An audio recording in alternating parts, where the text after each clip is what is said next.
And how do you introduce yourself at a party? I try not to talk about myself. Whether at a party or in any crowd, Steve Watkins' achievements grab your attention. West Point and MIT graduate, Army Ranger, paratrooper, contractor in conflict environments, dog musher, and mountaineer, just to name a few. He did sports and he did theater. I remember as a kid, I just wanted an exciting life. I told my kids, if there's something you want to do or try, just do it. And I forgot to add, you always can rein it in a little bit too. What were you trying to accomplish? Part of it was my lifelong pursuit of something exciting and meaningful. I think I was in search of maybe myself. What did you find? Through my activities, I found that I was never completely satisfied. That thirst for more led to a post at Fort Richardson and a volunteer deployment to Afghanistan. What was it like? Oh, it was the best year of my life. It was true service to our nation. It was a violent outpost. We were bombed regularly and frequently and extensively by the insurgents. Risk was ever present. One key to success has been coming to terms with the fact that I may die, and that's something that I've long since come to terms with. Pursuit and peril, inseparable. We've heard it described war as a drug. It is.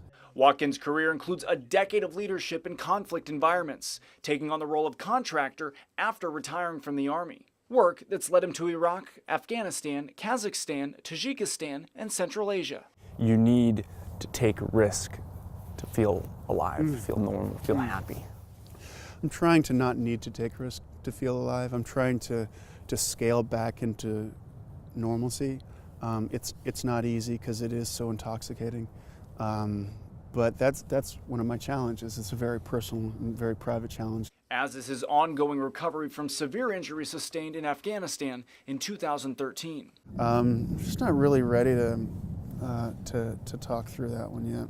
Leaving the veteran 90% disabled and questioning every aspect of his future. It was time to really take on these adventures. I was suffering from PTSD pretty bad. I needed to move forward in an aggressive way. Aggressive might be an understatement. Going to the Iditarod Trail Committee for vet checks this morning.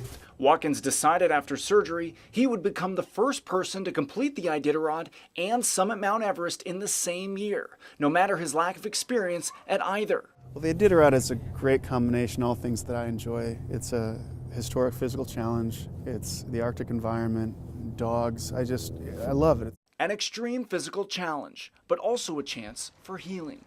There's definitely a therapeutic element to mushing. Some of the more vivid and graphic and violent things that I've seen. It's a steady and painful process of coming to terms with those images. He hoped his journey, no matter how trying, would serve as inspiration to others. I'd like to inspire veterans, particularly those with post-traumatic stress disorder, to overcome their challenges by undertaking physically rigorous and audacious endeavors. The key for Watkins was unlocking the right motivation. I made promises to the survivors of deceased veterans, and so motivation was never a problem. But you never at any point considered quitting? I wouldn't know how to quit. I made promises to people who meant the world to me, so I was going to do whatever it took. It took 12 days, 10 hours, but Watkins, along with his team of 11 dogs, made the 1,000-mile trek to Front Street in Nome, earning that coveted Iditarod finisher's belt buckle. He says that moment forever changed him. Felt like, there was me before crossing the world arches and the me after. It was that paramount, and I felt truly a part of something greater than myself, and it's just an indescribable feeling. And for most, that feeling would be enough. But for Watkins, it was like kindling for the fire, a sense of confidence that would propel him in his next mission, to stand atop the tallest mountain in the world. Severely injured in Afghanistan in 2013, Steve Watkins took stock of his life. I was on the surgery table, and I decided, I knew then, that was my time. Watkins had a choice to make. I was either going to shrivel up physically and emotionally and mentally, and that was going to pretty much be it. And the greatest chapters of my life would have been written. Or I needed to push myself. And push he did, setting his sights on being the first person to complete the Iditarod and summit Mount Everest in the same year. I felt like going from one to the other would be a way to inspire veterans, which was my goal. I really just wanted to show my fellow veterans that this is a way to carve out a better life. It took 12 days, 10 hours to reach the Burled Arch on Front Street in Nome, earning a prized Iditarod finisher's belt buckle. But there was little time to celebrate. Everest loomed large. You know you're in Nepal when... The climbing season was nearing peak form. Within a week or so of completing the Iditarod, I was in Kathmandu. The journey to Everest was an adventure in itself. One of the most special parts of the experience are the Nepalese, the Sherpas. I spent a lot of my time with them, hiking along with them, learning their language. I learned a lot in a month. What's your name? Pooja. My name is Manti. Oh, you're pretty. An experience Watkins and his girlfriend Joy Charasmi will never forget. She joined him on the week-long trek from Lukla, Nepal to base camp before returning home to follow his journey online. What were your thoughts when you first landed at base camp? Everest is just incredible. It reminded me a little of a large multinational fire base in Iraq or Afghanistan. You've got all sorts of nationalities, all sorts of colors and sights and sounds. Sights and sounds, steeped in tradition and ceremony. Before every expedition or before each climb, there's a religious ceremony to ask permission from the Mother Goddess from Mount Everest for permission to climb. Ice axes and crampons are blessed, the puja pole raised, spreading prayer flags across base camp. Given what happened, I suppose that religious ceremony is codified in my heart and mind. The upbeat mood could never foreshadow the tragedy about to unfold. On April 24th, Watkins and several fellow expedition members made it to Camp 1, the first of many acclimatization ascents, packing light, personal items left behind. They would return to base camp several times before pushing higher up the mountain. The trek from base camp to Camp 1 is unbelievable. This Khumbu ice falls, this jumbled ice, I mean, you're on a moving glacier at 17,500 feet, elevating up to 19,600 feet. And you're going through some of the most treacherous and dangerous terrain I've ever seen. Not some of the most dangerous that I've ever seen. These ladders that are lashed together with rope are very rickety. There's a lot of give to them. And as you're going across, you look down and you can't even see the bottom. With each perilous step, the summit closer and closer in sight. In my mind's eye, I had experienced the actual moment of summiting many times. And it's emotionally, it's almost overwhelming. Standing on the world's tallest peak, a death zone, with his Iditarod belt buckle in hand. I wanted to bring the belt buckle up to the top and perhaps take a photo with it. No, maybe even leave it up there. I'm not sure. That photo, nor the summit, would come to be. Do you hear that? On April 25th, as Watkins and members of his expedition were acclimatizing at Camp 1, a massive and deadly 7.8 magnitude earthquake was about to strike Nepal. The summit of Mount Everest was now within sight, and Steve Watkins could so clearly picture the moment that he would finally summit. Getting to the top, it's a summation of many weeks and even years of preparation. But this veteran's mission, to complete the Iditarod and summit Everest in the same year, was about to unravel. And as with many of his life's pursuits, peril followed. April 25th, shortly before noon, the ground started shaking. The whole ground is shaking. Do you hear that? actually had CNN on. It was, I think, about 2 o'clock in the morning or so, New York time. Some of the people there tell us that some buildings have collapsed, buildings that suffered damages. The ticker comes up, says, 7.8 earthquake in Nepal, and I had just come back from it 5 days ago. Oh! Oh! No!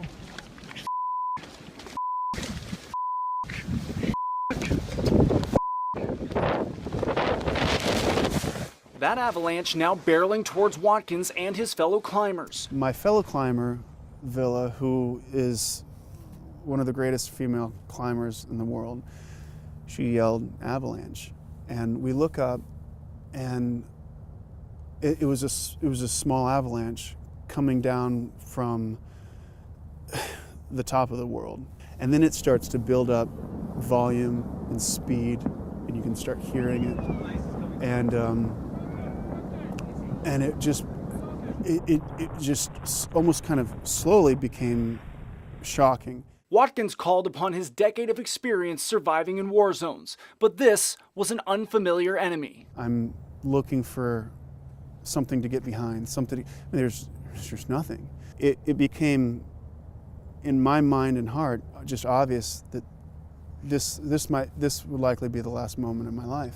He had pictured his death many times before. He was certain his time had come. And I thought of my friends who have died in war, and I said, I'll see you soon. I'm coming now. He quietly dropped to his knees, but for the deluge of thoughts bombarding his mind. I thought, what a wonderful life. What a wonderful life I've had. I thought, I don't know what I did to deserve such a great life, but I had a great one. I thought for a moment that this was ironic, how I thought I'd always die in the sand, and here I was in the snow. I like that. He waited for the inevitable, even hoping it would come quickly. Snow and ice particles raining down on his flimsy tent. And then it stopped. But all right, well, what now? The expedition leader gathered the group in a large tent. Words hard to come by. It was a very difficult moment. There's a lot of emotion in the room. Watkins hearkened back to his military and leadership experience. And so I chose to say something. And I said what I had said many times before. I said, guys, we are so lucky. But relief didn't last long. We radioed down to base camp saying, don't worry, we're okay. Expecting them to go, oh, that's great. But instead they were like, we're not. Base camp is demolished. There's several fatalities. Among the fatalities, 6 Sherpas from Watkins' expedition. They're wonderful. Their loss is so sad. We've got 3 helicopters flying loops between base camp and Camp 1. 70 some odd people are trapped up above the ice fall. The job of these 3 pilots is to extract as many of them as they can. It was like a war zone. That was the best way that I could conceptualize it. There was dead bodies, there was gear scattered everywhere. It was a disaster zone, ground zero. Let's stack pads, stack sleeping bags, so we know what we got. The dead in sleeping bags, being evacuated by air. Desperate searches for food, supplies, and equipment daily. The cleanup went on for months, long after survivors returned home, trying to bury difficult memories in the past. But the deadly avalanche also buried memories Watkins desperately wanted to hold on to. That treasured Iditarod finisher's belt buckle. I couldn't find it. I looked everywhere. I exhausted myself hour after hour, day after day. It was almost illogical how much I wanted to find that belt buckle. To me, it symbolized something great, and I had lost it. Or in my mind, I thought I had. And I was searching for it over food and clothing. I needed to find it, and I couldn't find it anywhere. It was emotional for me. Watkins hasn't given up on Everest yet. Constant visualization offers inspiration. When the top is reached, it's a moment of rejoicing inside, and it's just overwhelming. And hopefully someday I'll know for sure. Why did you decide to go back to Afghanistan? Well, I keep going back because of a sense of a purpose and duty. I guess some offshoot, I'm helping to try and make America safe. Currently, Watkins is a project manager, overseeing nearly 300 people. In its simplest form, I'm responsible for everything my team does or fails to do. His team is scattered across Afghanistan, gathering information for the Ministry of Defense. I mean, we hear explosions and gunfire all the time. It's a war zone. There's no such thing as a typical day. Every day has its unique set of challenges that are in no small part affected by a large, strong, and growing Taliban. Affected, a simpler way of saying danger and death are a way of life. Just within the last few months, I've had a number of close calls. I was really in the kill radius of 3 Taliban attacks. I was saved by barriers and bunkers, and in one case, a few moments. Watkins estimates he cheated death that day by about 10 seconds. I directed guys to run, and we ran from the incident. And it turns out that about, I don't know, maybe 15 people or so were killed, several children. Dark moments like those have long haunted his dreams. Battling the PTSD, is it when you're sleeping, or is it? It's unfortunate, but yes, my PTSD is characterized by a lot of bad dreams. Yet Watkins remains optimistic about the future. And there's an old Saddam palace here. With a front seat view on history, he fields a lot of questions from friends in Alaska. I'm asked a lot about ISIS. That's big right now. Who are they? What do they want? What should we do to defeat them? I'm asked, should I be afraid? Should we? Absolutely not. The greatest reason I don't want people to be afraid is because that's what they want. Watkins believes defining success will be the determining factor in whether the war on terror is won. We can't win if our definition of winning is to completely eradicate Islamic extremism. And as for winning his own battles, is risk an addiction? Oh, absolutely. Risk. It is an addiction, and the challenge at this point in my life is to not need it. In the next few years, Watkins envisions a transition out of conflict environments and into, in his words, a kinder, gentler future. Taking a step back, is that going to be possible for you? Do you think it's going to? I think so, and I'm excited about it.